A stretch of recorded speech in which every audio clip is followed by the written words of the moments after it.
Morning friends, কেমন আছেন সবাই? আশা করি সবাই খুব ভালো আছেন। তো চলে এসেছি আবার একটা নতুন ব্লগ নিয়ে।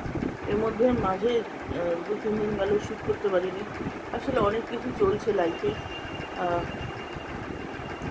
চা নিয়ে বসছি, চা খেয়ে নিই, এক সেকেন্ড কথা বলছি। তো যেটা বলছিলাম, কিছু জিনিস চলে যেটা সবসময় ক্যামেরার সামনে আনা যায় না। তো অনেক প্রতিকূলতার ভেতর দিয়ে যাচ্ছি। আশা করছি এই সমস্ত কাটিয়ে উঠবো। তো এই জন্য ঠিকঠাক মন মেজাজ ঠিক ছিল না বলে ব্লগ করিনি।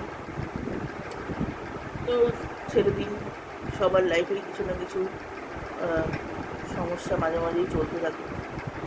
তো এই নিয়ে কি ডিসকাস করব। তো উঠেছি অনেকটা বেলায়, রোজই 3টে-3:30 বাজে, তারপরে গিয়ে ঘুমাই। প্রায় রোজই এরকম হচ্ছে। আর সকালবেলা উঠতে একটু দেরি হয়ে যাচ্ছে। আর এখনও পর্যন্ত বাজারহাট কিছু হয়নি। বাজারহাট হোক, আসুন, আপনারা সঙ্গে থাকুন, তারপর আপনাদের সঙ্গে আবার কথা বলব। তো বন্ধুরা, অনেকক্ষণ পর রান্নাঘরে এসেছি। রান্নাঘরে আসিনি, মানে ক্যামেরাটা অন করেছি।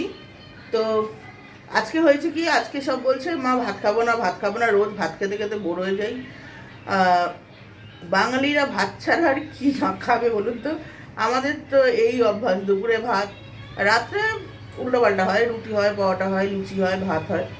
তো খুব করে বলেছে ছেলে মেয়ে দুজনেই, মেয়ে বিশেষ করে, যে মা খাবো না, ভাত খাবো না আজকে।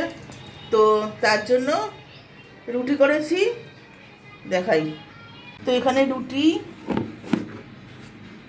আর এখানে অল্প করে আলুর তরকারি করেছি, আর এখানে তরকা করেছি। আর এখানে ওর বাবা সকালবেলা কচুরি এনেছিল, ওই রয়ে গেছে, খাইনি। তো বন্ধুরা, রাতে রান্না বান্না হয়ে গেছে, দেখাই আপনাদের। আচ্ছা, এটা সয়াবিনের তরকারি, তুবাই ডিম সেদ্ধ করে কেটে ভাজা। এটা আমাদের ডিমের ঝোল। তো দুপুরবেলা তো সব রুটি খেয়েছিল, আমি বসে আছি নিচে ফ্রিজের পাশে। তো রাত্রিবেলায় গেলে ভাত হয়েছে। বাজে এখন 11টা 20। তুবাই এখনও পড়াশোনা করছে। ডেকেছে ওর বাবার খাওয়া হয়ে গেছে, এবার আমরা খেতে বসবো। তো বন্ধুরা, রাতে খাওয়া দাওয়া সব কমপ্লিট হলো। এইমাত্র এই প্রেশারের ওষুধ ছিল না, নিয়ে এনে দিল ওর বাবা। আমি রাত্রেই খাই, কিন্তু উচিত না সকালে খেতে বলে আমাদের। তো যাই হোক, আমি রাত্রেই খাই। সকালবেলা ওই থাইরয়েডের ওষুধটা থাকে বলে খাওয়া হয় না। আর ওই যাই হোক, গাফিলতিতে খাওয়া হয় না। তো এই জামা কাপড় সব লটকাচ্ছে, সব মেলা, ছাদে তো দেওয়ার উপায় নেই, কিছুই শুকাচ্ছে না। তো খাওয়া দাওয়া করে সবাই সবার মতো শুয়ে পড়েছে। ঝুম শুয়ে পড়েছে, ওর টুবাই শুয়ে পড়েছে, ওর বাবা আর আমি এখন বসে আছি। এখন যাব, গিয়ে ফ্রেশ হব, উনিও যাবে শুতে। তো এই ভিডিওটা বেশি বড় হলো না, ছোট হলো। তো এই ভিডিওটা আমি এখানেই শেষ করছি। দেখা হবে আবার একটা নতুন ভিডিওর সাথে। Till then, take care, tata, good night.